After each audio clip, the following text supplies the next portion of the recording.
Well, the South is seeing a population boom as millions of Americans search for new homes following the height of the pandemic. 26 states saw an influx of people move in last year, while many big cities saw a decrease. That's according to the U.S. Census Bureau.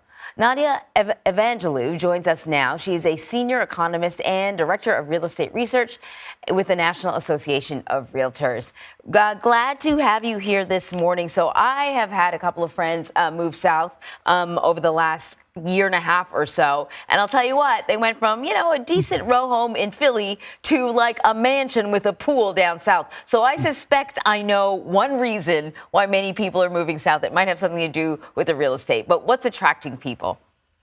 Sure. Good morning, Anne-Marie. So everybody knows about, for example, the low taxes and the great weather like in these areas. Mm-hmm. But except these factors, something else that makes these areas popular is the robust job market recovery after the pandemic. Like among the top 10 large areas with the highest inbound move rates, not only the economy was able to recover all the jobs that were lost at the beginning of the pandemic, but there are about like 5%, like on average, more jobs now than in March of 2020. So this is one of the other like reasons that we see so many people moving there. In addition, with the exception of Miami and Austin, these areas are also more affordable than New York, for example, or San Francisco or San Jose, as buyers have more options there. There are like more options for the buyers to purchase a home.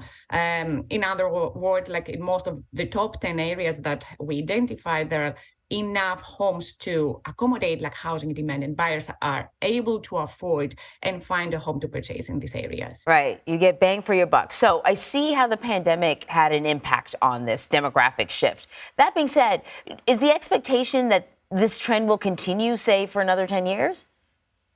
Yes, I think these areas will continue to attract most movers. Like, have in mind that 2030 will mark a demographic turning point for the US. Like, by then, all baby boomers will be older than 65, boosting even further the number of older adults. And for example, Florida is the most favorite destination for retirees. So that's Florida, I think, is expected to benefit even more from this demographic trend. So what does that mean then for big cities, if anything? I mean, maybe people are always going to be flocking to big cities, but are there consequences for more populated areas? So yeah, Anne-Marie, what we see is that big city centers are reviving as employers demand a return to the office. For example, data shows that Los Angeles, San Jose, and Washington, D.C. Experienced migration gains 2022. So this means that more people moved in these areas than left. And we definitely see more people like moving there than a year ago. However, these large city centers haven't recovered from the pandemic. Like before the pandemic in 2019, inbound moves like were exceeding about like outbound moves like in the Los Angeles metro area by 15 like percentage points. So there are significantly smaller migration gains in these areas. And it may take several years, I think, to go back to the pre-pandemic levels due to low affordability. While people cannot afford to rent or buy a home in these areas, and with hybrid work to be the new normal, suburbs and smaller cities will continue to attract like many movers.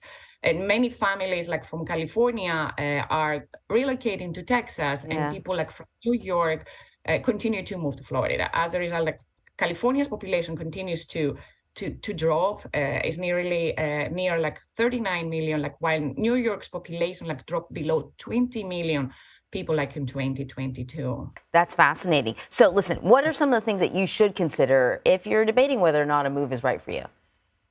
Yeah, so there are already signs that the housing market will likely turn around this year, which means that competition in the housing market will likely increase in the following months. And at the same time, although mortgage rates are finally moving down, buyers will continue to face affordability challenges. That's I will suggest if it's about time for them to move, to broaden their home search in areas that there is enough inventory and housing is still affordable. For example, Fayetteville in Arkansas and Huntsville like in Alabama, we see that they can offer like more homes and more affordable than any other like areas. Yeah, really interesting. Nadia Evangelou, thank you. Thank you.